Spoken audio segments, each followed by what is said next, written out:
October মাসের দেখা মিললেই ভোরের আকাশটা হালকা কুয়াশায় চাদরে ঢাকা থাকে। আর ঢাকায় তো ডিসেম্বর আর জানুয়ারি ছাড়া শীত দেখাই যায় না। বিসমিল্লাহির রহমানির রহিম। আসসালামু আলাইকুম। Hello everyone. আমার প্রিয় আপু ভাইয়ারা কেমন আছেন সবাই? আশা করি যে যেখান থেকেই আমার ব্লগটি দেখা শুরু করেছেন সবাই সুস্থ আছেন এবং ভালো আছেন। আল্লাহর অশেষ রহমতে আলহামদুলিল্লাহ আমরাও কিন্তু বেশ ভালো আছি। কাকঢাকা ভোরে আকাশটা দেখতে ভীষণ ভালো লাগে।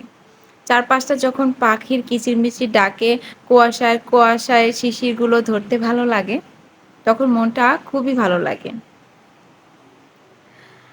শীতকাল আসলে আমার গাজীপুরের কথা ভীষণ মনে পড়ে যায়। যদিও বা এখন শীতকাল আসে নাই, তবে আজকে সকালে ঘুম থেকে উঠে কেন জানি না খুব বেশি মনে পড়ছে গাজীপুরের কথা। অনেকটা বছর গাজীপুরে কাটিয়েছি, অনেকটা শীত পার করেছি। শীতের সকালে কুয়াশায় ঘেরা, চাদরে ঢাকা একটা শাল মুড়ি দিয়ে রাস্তা দিয়ে হেঁটে গিয়েছি কোচিংয়ের উদ্দেশ্যে, স্কুলের উদ্দেশ্যে। সেই দিনগুলো আবারও যদি ফিরে পেতাম তাহলে হয়তো বা আর কখনো যেতে দিতাম না।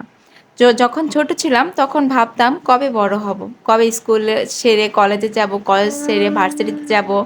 আর এখন মনে হয় যদি আবারও সেই স্কুল লাইফটা ফিরে পেতাম তাহলে হয়তো বা জীবন থেকে সেই সময়টা আর কেড়ে নিতে দিতাম না কাউকেই।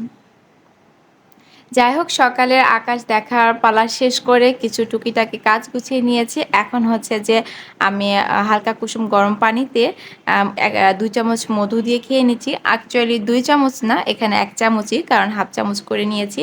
তো সকালে তো অনেক কাজ করেছি। কালকে যে বেড কভারটা উঠিয়েছিলাম সেটা ধুয়েছি, ২টা বেড কভার ধুয়েছি, দেন আরও কাপড় চোপড় ধুয়েছি, ঘর ক্লিন করেছি, মুছেছি। অলরেডি রান্না একটা শেষ করে ফেলেছি। এখন হচ্ছে যে আজকে আমরা ৩ মা-মেয়ে বাসায় নুডলস রান্না করেছি, সকালের নাস্তাটা খাবো। আজকে বাসায় বাহির থেকে নাস্তা আসবে না, তাই আর কি আমরা বাসায় নাস্তা করে নিচ্ছি। যদিও বলেছিল যে বাহির থেকে আসবে না, তবে পরে ১১টার দিকে আবার নাস্তা পাঠানো হয়েছিল, তখন তো অলরেডি আমাদের নাস্তা খাওয়া শেষ।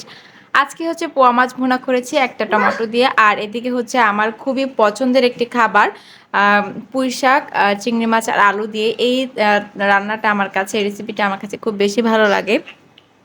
বিশেষ করে মায়ের হাতের রান্না তো আরও বেশি ভালো লাগে। ছোট থেকে মায়ের হাতের রান্না খেয়ে অভ্যস্ত। এখনও মনে হয় যে যদি মায়ের হাতের রান্না খেয়ে পেতাম তাহলে হয়তো পেট ভরে ভাত খেতে পারতাম, এরকম আর কি।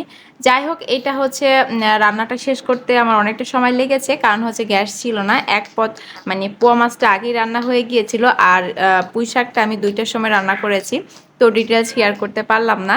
আর এখানে হচ্ছে পুডিং বানাবো, যার কারণে ৩টা ডিম দিয়ে হাফ কেজি দুধ দিয়ে পুডিংটা বানাচ্ছি। দুধটা জাল করে নিয়েছিলাম, আর ডিমটা ফেটে চিনি দিয়ে তারপরে যে যে উপকরণ দেওয়ার তা দিয়ে ভালো করে ছেঁকে নিচ্ছি। আর ক্যারামেলটা তো দেখিয়ে দিয়েছি। আর নর্মালি আমি পুডিংটা ওভেনেই করে থাকি, তো বরাবরের মতো ওভেনেই দিয়ে দিচ্ছি। ওভেনে পুডিংটা করলে একটু নিশ্চিন্তে পুডিংটা মানে পুডিং বানাতে একটু টেনশন কম হয়। যাই হোক, এই যে পুডিংটা হয়ে গিয়েছে, ক্যারামেলটা একটু কম হয়েছে। গত কয়েকবার থেকে দেখছিলাম যে আমার পুডিংয়ে অনেকটা পানি জমছে, মানে যার কারণে আমি আজকে একটু ক্যারামেলটা কম করেছি, যে দেখলাম যে পানিটা কেন আসছে। তো আমি আসলে বুঝতে পারছি না যে আজকেও কিন্তু হালকা পানি এসেছে, আগে কিন্তু হতো না, কিন্তু এখন কেন পানি হচ্ছে সেটা আমি বুঝতে পারছি না। আগের ব্লগেও বলেছিলাম, যদি কোনো আপু জানেন তাহলে প্লিজ কমেন্ট করে জানাবেন। আজকেও বলছি যে পুডিংয়ে কেন পানি হয় সেটা যদি কেউ জানেন তাহলে প্লিজ আমাকে কমেন্ট করে জানাবেন। এতে আমার অনেক উপকার হবে, কারণ আমি রেগুলার পুডিং করি আমার বাচ্চার জন্য। তো ফ্রিজে রেখে দিয়েছিলাম আমি, এখন হচ্ছে যে একটু কেটে নিয়েছি, যে ছোট মেয়েকে খাওয়াবো আর বড় মেয়েকে খাওয়াবো। আর এই তো দেখতে পাচ্ছেন এখানে আমি ৫ ফোড়ন, তারপরে হচ্ছে শুকনা মরিচ একটু তেলে ব্লেন্ড করে নিয়েছি। আর এই যে আমের আচার দেখতে পাচ্ছেন। গতকালকে আর কি আমগুলো কেটে নিয়েছি, ফ্রিজে কিছু আম ছিল, কাঁচা আম, তো ফ্রিজ পরিষ্কার করেছি। আসলে আমি অত ডিটেলস ভিডিও শেয়ার করতে পারি না, তো ফ্রিজ পরিষ্কার করাতে ভাবলাম যে আমগুলো আর রেখে দিব না, আচার করে ফেলি। তো কাটতে যেয়ে দেখি যে অনেকগুলো আম কেমন যেন নরম হয়ে গিয়েছে, কারণ হচ্ছে যে কাটা যাচ্ছিল না আর কি। বরফ থাকলে হয়তো বা কাটা যেত, কিন্তু বরফ না থাকায় আমগুলো অ্যাকচুয়ালি কাটা যাচ্ছিল না, তাই অনেকগুলো আম ফেলেও দিতে হয়েছে। তো যাই হোক, গতকালকে আমি আমগুলো কেটে তেল দিয়ে হালকা চিনি দিয়ে জাল করে রেখেছিলাম। পাঁচফোড়ন ছিল না তাই কমপ্লিট করতে পারিনি। তো আজকে হচ্ছে সাহেব পাঁচফোড়ন নিয়ে এসেছে। তো পাঁচফোড়নটা আমি ভালো করে ভেজে ব্লেন্ড করে নিয়েছি, তাই ভালো করে আমটা আরও ভালো করে আর কি কষিয়ে নিচ্ছি। আসলে আমের আচারটা আমার মনে হয় এরকমই, যত জাল করা হবে লো আছে তত আমের ভিতরে মশলা যাবে এবং খেতে আরও বেশি ভালো লাগবে।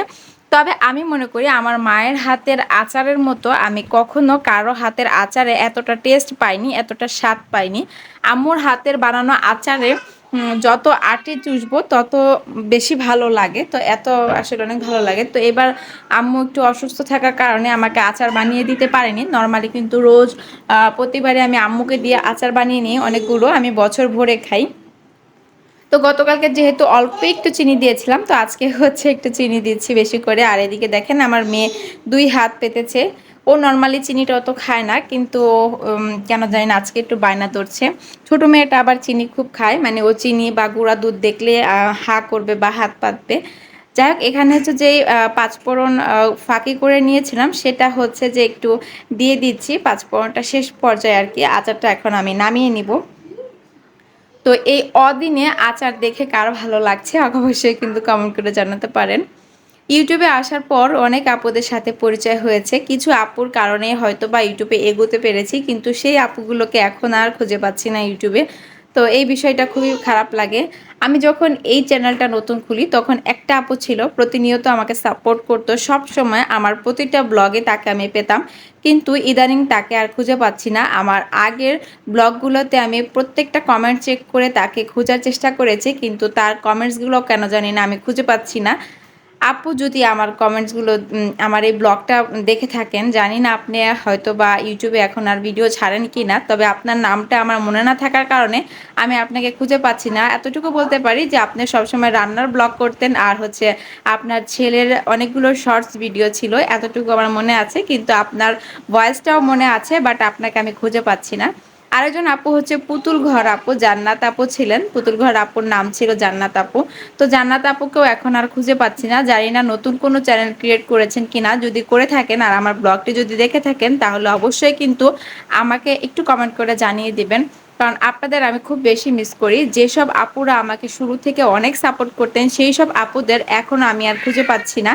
সেই আপুদেরকে আমি খুব খুব খুব বেশি মিস করি। এখনো আমাকে অনেক আপুরা অনেক সাপোর্ট করেন, কিন্তু আমি দীর্ঘ 2-3 মাস ভিডিও না দেওয়াতে আমার চ্যানেলটা একেবারে ডাউন হয়ে গিয়েছে, যে উঠাতেই পারছি না। অনেক কষ্ট হচ্ছে, ভিডিও আপলোড করতেও কষ্ট হয়, যেহেতু ভিউ কমেন্টস লাইক কিছু হয় না।